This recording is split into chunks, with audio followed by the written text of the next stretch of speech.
WhatsApp governance దిశగా అడుగులు వేస్తున్నటువంటి బాబు సర్కార్ కొత్తగా వాట్సాప్ కొనుగోళ్లు ప్రారంభిస్తోందట.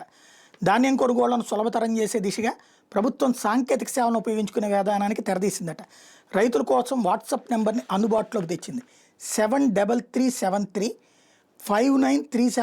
నెంబర్కి హాయ్ అని మెసేజ్ పెడితే చాలు, వెంటనే ఏఐ వాయిస్తో తదుపరి ప్రక్రియకు రైతులకు మార్గనిర్దేశనం చేస్తుంది. అన్నదాతలు వాట్సాప్ వేదికగా ఇచ్చే వివరాలతో కొనుగోలు స్లాట్ బుక్ కాబోతుంది. వాట్సాప్ ద్వారా స్లాట్ బుక్ చేసుకునే రైతుల ధాన్యాన్ని కొనుగోలు నుంచి వాళ్ళ ఖాతాలో డబ్బులు జమ అయ్యే వరకు టెక్నాలజికల్ పర్యవేక్షణ సాగుతుందంట. ఉభయ కొనుగోలు కేంద్రాలను తెరుస్తూనే మరో వేదికగా వాట్సాప్ సేవలను కూడా రైతులకు ప్రభుత్వం అందుబాటులోకి తెచ్చిందట.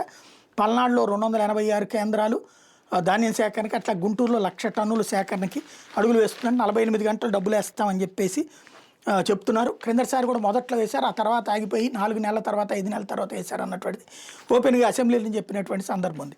ఈ దఫా అన్న టైంకి వేసేస్తే ఖచ్చితంగా అద్భుతంగా ఉంటుంది, ప్రజలు హర్షిస్తారు.